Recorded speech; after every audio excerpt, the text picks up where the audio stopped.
Sí, escuché la declaración de José Manuel y pues yo eso quisiera mejor decirlo en su momento oportuno para no entorpecer las investigaciones del Ministerio Público, pues en el momento que haya que exponerlo, pues lo expondré ante el órgano jurisdiccional para que pues sean ellos los que evalúen la situación. Las declaraciones de Otmar Sánchez respecto a las declaraciones que daba ayer José Manuel Morales. Que no creo que hablado para principiar. Creo que otro que tampoco tenía ahí, que decir mucho, ¿no? No tiene mucho que decir, pero entre más caído se mantenga, es mejor. Que el hijo de Jimmy Morales, y ahí la tragedia jurídica, ajá, le metió a él. Lo indica, sí. O sea, él confiesa y dice, no, yo le hablé a este amigo para que me ayudase a... Entonces... El caso después de la declaración del hijo de Jimmy Morales está clarísimo. Claro, de verdad. Ahora, o sea, si comparas la forma como responde Otmar Sánchez con la narrativa que tenía ayer José Manuel Morales, obviamente la ciudadanía le va a creer más a José Manuel Morales, a un diputado del Parlacén que pasó por el Consejo Municipal de Misco, que según las declaraciones del mismo José Manuel Morales era pues el que le ayudaba en las cosas. Creo que él lleva las de perder padrino, en estas ¿no? dos. Compadre. Compadre. Entonces fue una cosa de compadre hablado, básicamente. Básicamente, pero yo sí creo que al hablar expuso mejor emocionalmente sus argumentos el hijo del presidente. Sí, varios mensajes que estamos recibiendo y me parece muy interesante es que sí se entiende muy bien que en el plano de la empatía, me refiero a ese plano que está, no es considerado o no debería ser considerado muchas veces en lo jurídico y para mí en realidad no debería ser considerado como dicen, el patojo, el muchacho, ¿verdad? Comunicó básicamente lo que hizo, ¿verdad? Lo que hizo, pues obviamente es lo que se está siendo cuestionado por la ley.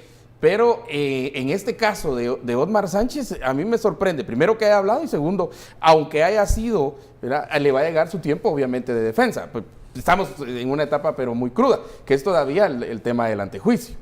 Pero esa etapa tiene que ir avanzando.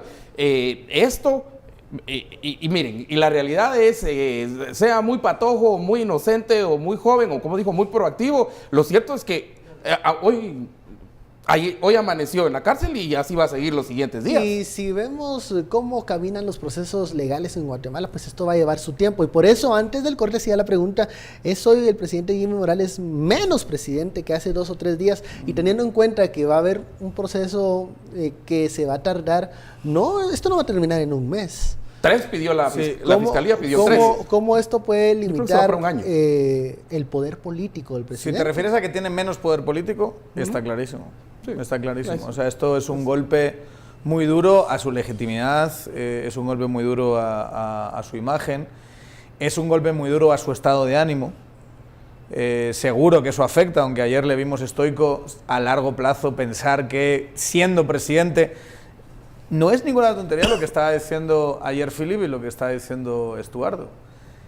Quizá estemos ante el primer presidente de la historia de las democracias que tiene que ejercer el poder mientras su hijo está en prisión y que ha sido metido en prisión siendo el presidente.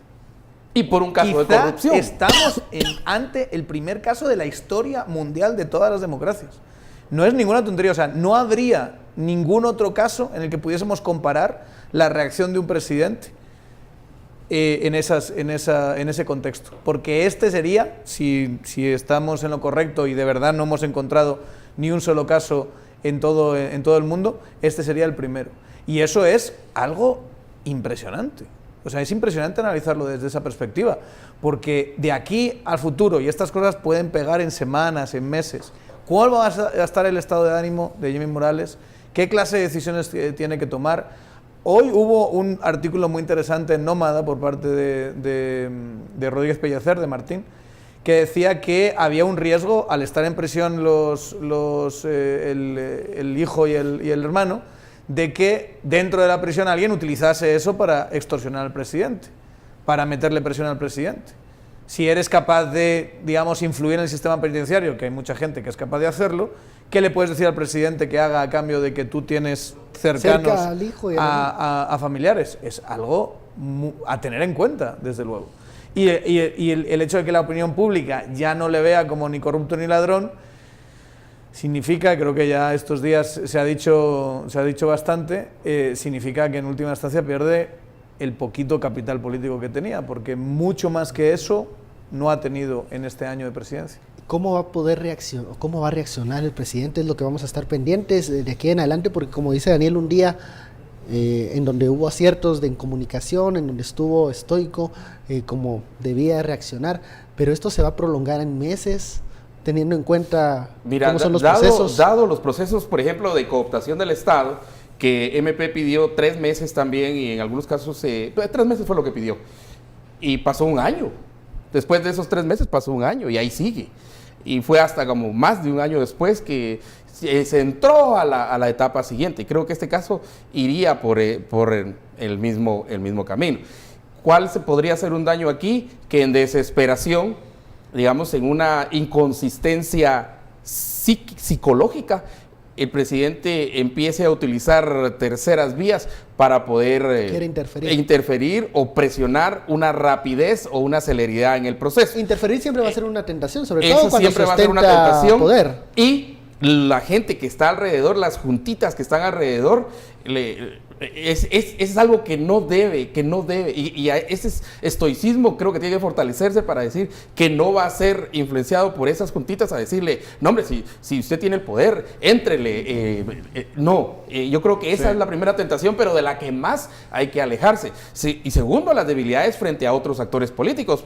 Ponete el mismo Congreso de la República, y tampoco ponete tenemos... el OJ, que ninguno de los dos está también en bonanza, en opinión pública. Y Daniel, y tampoco hay que esperar que el presidente sea un superhombre, ¿no? O sea, si en algún momento esto pues se alarga y llega a ser un problema familiar, incluso la posibilidad de una renuncia por razones personales, no veo que sea algo tan descabellado, ¿no? Tan descabellado, porque estamos hablando... Entendiendo que aún la renuncia no arregla ni acelera el proceso contra el hermano y contra el hijo. Entender y comprender en su momento. Pero los estados de ánimo son múltiples y plurales y van a depender de cada persona. O sea, uno que es padre...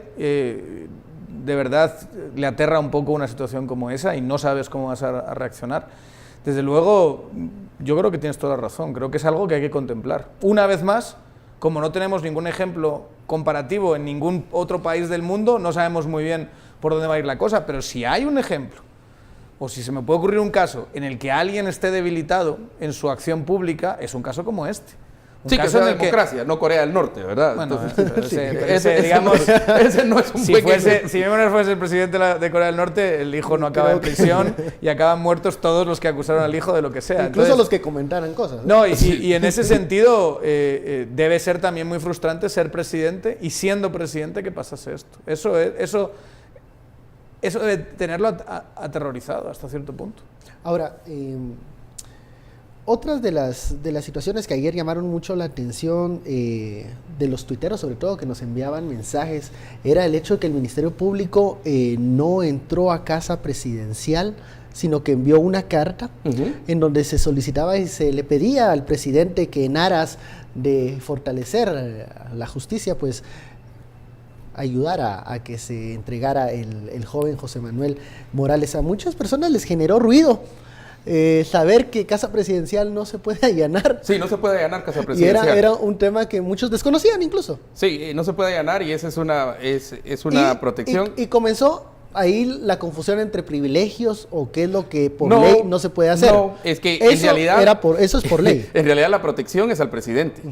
La protección, entendámoslo correctamente, es al presidente de la República.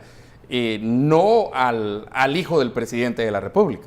No al primer niño de la nación, pues, no, es al presidente de la República. Pero es una situación complicada, porque allanar la casa es entonces atentar contra el presidente de la República. Y creo que MP hizo lo correcto en que lo único que podía hacer era enviar una comunicación. De hecho, yo publiqué en mis redes la carta que envió el MP para ver, y donde le decían que por favor fuera a comparecer. Y llegó a comparecer. Resultado de esa, no sé...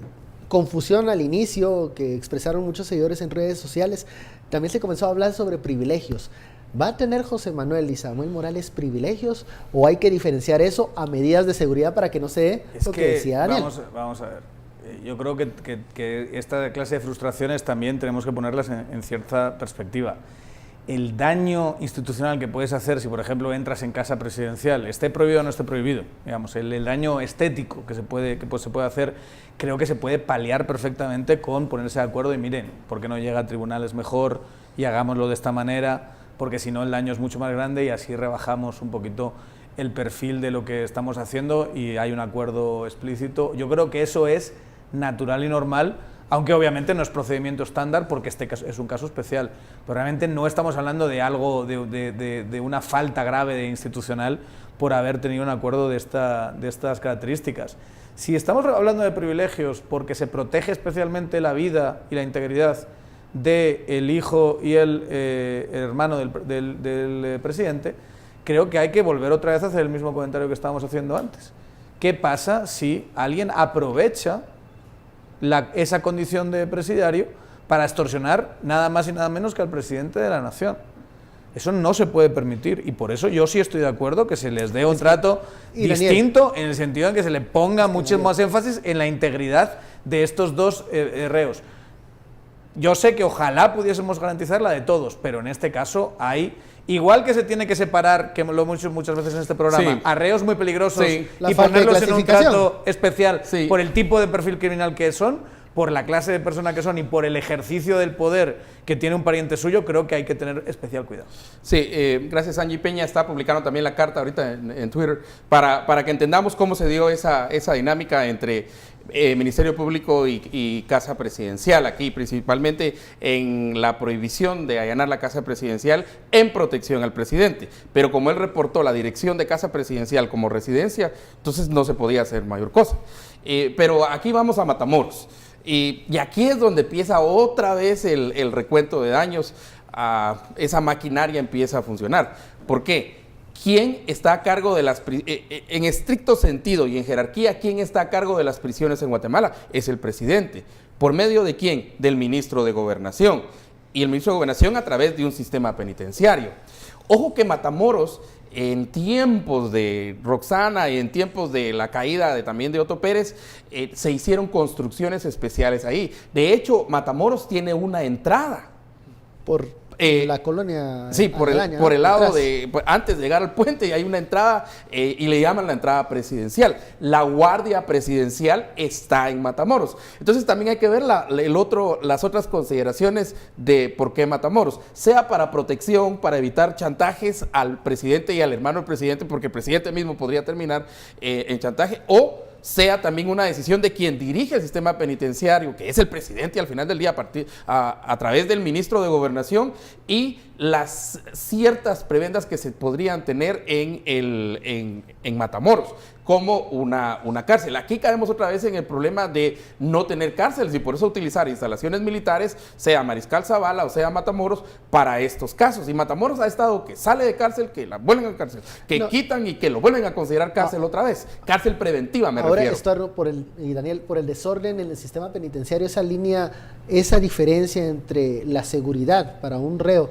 y el privilegio es muy tenue, por el mismo desorden, ¿verdad? O sea, es diferente cuando se tiene que separar a un reo por X circunstancias, a hacer aquel apartamento, ¿se acuerdan? Que tenía Roxana ahí en Matamoros, que de cárcel no tenía nada. Sí, pero hay que, por ejemplo, tú puedes perfectamente establecer procesos administrativos para determinar riesgo de un reo. Debe transparentar el presidente, o mejor dicho, el Ministerio de Gobernación, todas estas medidas que va a tomar yo creo con el hijo del presidente. La mejor política para presidencia ahora es la sinceridad que mostró el hijo del presidente, por mucho que jurídicamente le haga daño, pero la sinceridad que mostró en el juicio para mí es la mejor política de comunicación que pudiesen tener ahora. Porque logró empatía. Pero porque logró empatía y porque también creo que es bueno para el debate democrático.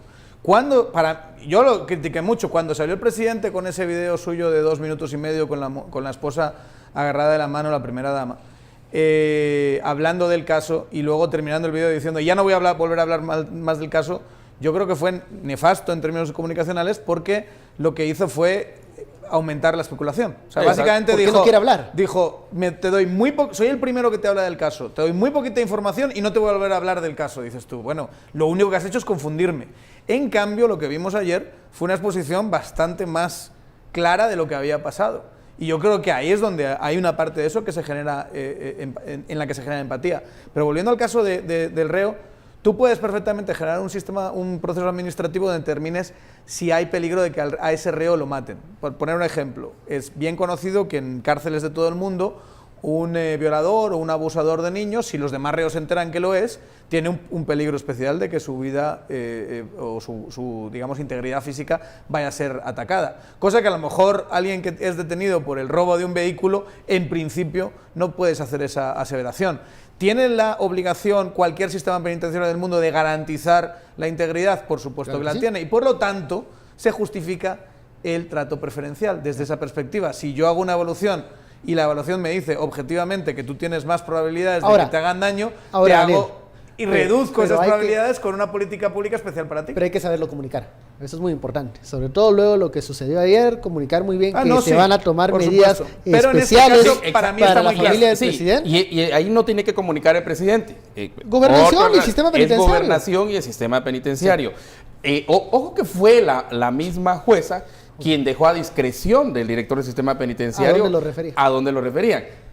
Entiendo que era en realidad otro compadrito hablado, pero bueno, pero tiene que ver con la alta posibilidad que tiene de daño o el riesgo que se pone al mismo señor presidente siendo el papá del reo. Vamos a una pausa, ya lo sabe, SF, recuento de daños. Al regresar hablamos de lo que sucede con la magistrada, la aún magistrada Blanca Stalin. Otro Volvemos. caso de otro hijo. Otro caso, estos hijos. Vamos, luego de la pausa.